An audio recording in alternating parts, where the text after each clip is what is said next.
अस्सलाम वालेकुम और वेलकम है आप सबका रियलिटी चेक में, जहां हम सिर्फ हेडलाइंस रिपीट नहीं करते बल्कि उनके पीछे छुपी रियलिटी को समझने की कोशिश करते हैं। आज के एपिसोड में हम लेकर आए हैं दो बहुत ही इंटरेस्टिंग और सोचने पर मजबूर कर देने वाली कहानियां। सबसे पहले हम चलते हैं इंडोनेशिया की तरफ, जहां गवर्नमेंट ने एक ऐसा डिसीजन लिया है जो सिर्फ वही नहीं बल्कि पाकिस्तान और फिर पूरी दुनिया में डिबेट का एक टॉपिक बन चुका है।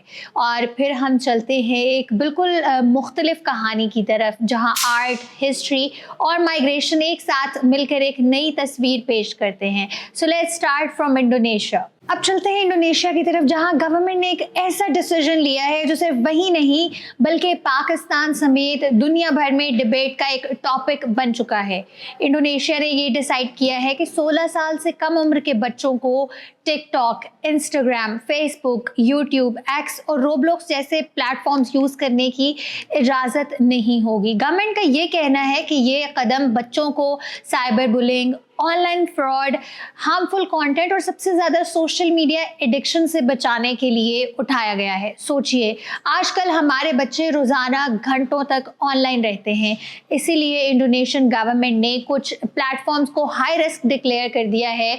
उनके मुताबिक ऐसे प्लेटफॉर्म्स जहां स्ट्रेंजर से बात हो सकती है, एडिक्टिव डिज़ाइन हो या साइकोलॉजिकल प्रेशर हो, वो बच्चों के लिए ज़्यादा डेंजरस। नए रूल्स के मुताबिक 28 मार्च से 16 साल से कम उम्र के यूजर्स के अकाउंट डीएक्टिवेट कर दिए जाएंगे। कुछ केसेस में अंडर 13 यूजर्स को सिर्फ ऑफलाइन मोड काम करने की इजाजत होगी। लेकिन सबसे बड़ा प्रॉब्लम ये है कि अभी तक किसी को ठीक से पता नहीं कि ये सिस्टम काम कैसे करेगा। क्या अकाउंट्स ऑटोमेटिकली बंद हो जाएंगे, क्या यूजर्स को एज वेरीफाई करनी होगी या पेरेंट्स को अपनी आईडी देनी पड़ेगी। इस बारे में अभी तक गवर्नमेंट ने बहुत कम डिटेल्स दी हैं और एक्सपर्ट्स का ये कहना है कि पॉलिसी का आइडिया तो स्ट्रॉन्ग है लेकिन इम्प्लीमेंटेशन बहुत मुश्किल हो सकती है, क्योंकि बच्चे अक्सर अपनी एज बदल देते हैं, नए अकाउंट बना लेते हैं या वीपीएन और दूसरे तरीके से भी लॉगिन किया जा सकता है। कुछ पेरेंट्स इस डिसीजन को सपोर्ट कर रहे हैं। उनका ये कहना है कि सोशल मीडिया और ऑनलाइन गेम्स बच्चों का बहुत ज़्यादा वक्त ले लेते हैं और उनके मेंटल हेल्थ पर भी बुरे असरात डालते हैं। गूगल ने भी ये वार्निंग दी है कि अगर बच्चों को पूरी तरह से यूट्यूब से हटा दिया गया तो बहुत से बच्चे एजुकेशनल वीडियोस और लर्निंग कंटेंट से भी महरूम हो सकते हैं। दुनिया के और भी मुल्क जैसे कि ऑस्ट्रेलिया, फ्रांस, मलेशिया ऐसे ही रूल्स लाने पर काम तो कर रहे हैं, लेकिन इंडोनेशिया पहला बड़ा एशियन मुल्क है जिसने इतना बड़ा स्ट्रिक्ट कदम उठाया है। और दिलचस्प बात तो ये है कि इसी तरह की डिबेट पाकिस्तान में भी चल रही है। पाकिस्तान ने अभी तक कोई नेशन वाइड बैन अप्लाई नहीं किया, लेकिन गवर्नमेंट और कोर्ट्स में अंडर 16 और कुछ केसेस में अंडर 18 यूजर्स के लिए रिस्ट्रिक्शंस लगाने पर सीरियसली सोचा जा रहा है। जुलाई 2025 में पाकिस्तान सेनेट ने एक बिल इंट्रोड्यूस किया था जिसमें ये सजेस्ट किया गया था कि 16 साल से कम उम्र के बच्चों के लिए सोशल मीडिया अकाउंट्स बैन कर दिए जाएं और इस बिल के मुताबिक प्लेटफॉर्म्स को यूजर्स की एज वेरीफाई करनी होती है और अगर कंपनी अंडर 16 यूजर्स को अकाउंट बनाने देती है तो उस पर 50 लाख पाकिस्तानी रुपीस फाइन हो सकता था। ये प्रपोजल इंडोनेशिया से भी ज़्यादा स्ट्रिक्ट था। इसमें यह भी कहा गया था कि अगर कोई बड़ा शख्स किसी बच्चे का अकाउंट बनाने में उसकी मदद करता है तो उसे 6 महीने तक जेल हो सकती है। लेकिन इस बिल पर बहुत क्रिटिसिज्म हुआ। डिजिटल राइट्स ग्रुप्स और लॉ मेकर्स ने ये कहा कि ये कानून बहुत स्ट्रिक्ट और अनरियलिस्टिक है, इसीलिए अगस्त 2025 में ये बिल वापस ले लिया गया। जनवरी 2026 के बाद फिर से कुछ सेनेटर्स ने डिमांड की कि पाकिस्तान में बैन सिर्फ अंडर 16 नहीं बल्कि अंडर 18 यूजर्स के लिए होना चाहिए। इसी दौरान इस्लामाबाद हाई कोर्ट ने पीटीए और पेमरा से ये पूछा कि लीगली किस तरह से रिस्ट्रिक्शंस लगाए जा सकते हैं, लेकिन अप्रैल 2026 तक पाकिस्तान में अभी भी कोई ऑफिशियल बैन नहीं लगा। यानी 16 साल से कम उम्र के बच्चे अभी भी लीगली सोशल मीडिया इस्तेमाल कर सकते हैं। और शायद सबसे बड़ा सवाल भी यही है कि क्या सोशल मीडिया को बच्चों से दूर रखना उन्हें ज़्यादा सेफ बनाएगा या फिर उन्हें सही तरह और रिस्पॉन्सिबली यूज़ करना सिखाना ज़्यादा ज़रूरी है। क्योंकि टेक्नोलॉजी को रोकना तो शायद मुश्किल हो, लेकिन उसे समझना और उससे सेफ तरीके से इस्तेमाल करना आज के दौर में उससे भी ज़्यादा इम्पोर्टेंट हो चुका है।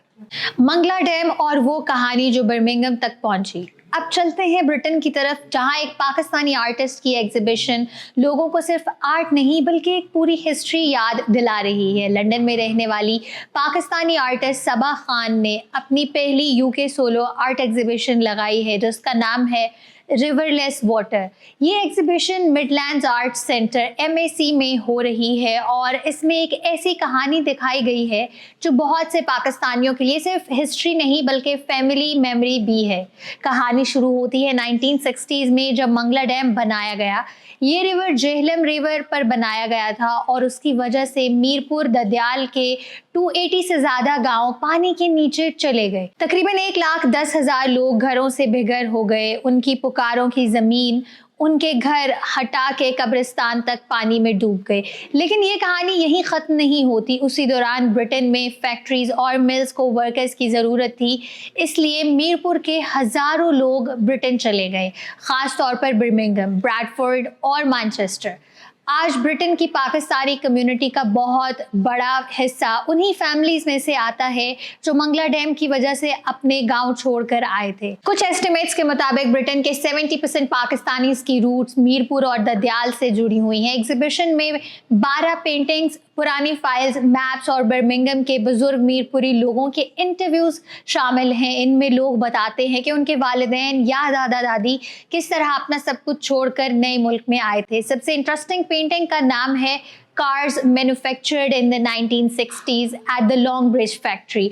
इस पेंटिंग में 3 गाड़ियां पानी पर तैरती हुई नजर आती हैं। ये गाड़ियां सिर्फ गाड़ियां नहीं, उनमें मीरपुरी माइग्रेंट्स हैं और ये उन पाकिस्तानियों की निशानी है जो उस वक्त अपना घर छोड़कर बर्मिंघम की कार फैक्ट्रीज में काम करने लगे। एग्जीबिशन ये भी दिखाती है कि कैसे एक इंजीनियरिंग प्रोजेक्ट जिसे तरक्की कहा गया असल में हज़ारों लोगों की ज़िंदगी बदल गया। मैप्स, बुलडोजर्स और मशीनरी की तस्वीरें बार बार पेंटिंग्स में नज़र आती हैं, जैसे टेक्नोलॉजी आहिस्ता आहिस्ता पुराने गाँव, दरियाओं और यादों को मिटा रही हो। सबा खान का ये कहना है कि ये एग्जीबिशन सिर्फ मंगला डैम के बारे में नहीं है बल्कि उस दर्द के बारे में है जो उसके बाद कई जनरेशन्स में महसूस होता रहा। और शायद इस कहानी का सबसे इमोशनल हिस्सा भी यही है कि बहुत से लोग आज अपने पुराने गांव वापस नहीं जा सकते क्योंकि उनके गांव अब पानी के नीचे डूब चुके हैं। रिवरलेस वाटर का नाम भी इसीलिए रखा गया है कि एक ऐसा पानी जो दरिया से तो निकला लेकिन अपने साथ लोगों के घर, उनकी यादें और उनकी आइडेंटिटी भी ले गया। आज के एपिसोड से हमें ये समझ आता है कि चाहे सोशल मीडिया की रेगुलेशन हो या हिस्टोरिकल डिस्प्लेसमेंट का इम्पैक्ट, हर डिसीजन का सीधा असर लोगों की ज़िंदगी पर होता है। अगर आपको आज का एपिसोड इन्फॉर्मेटिव लगा हो तो इसे शेयर करें और कमेंट्स में हमें अपना ओपिनियन ज़रूर दें। I am Ramna Saeed signing off from reality check, where facts cut through the noise. Catch you in the next episode.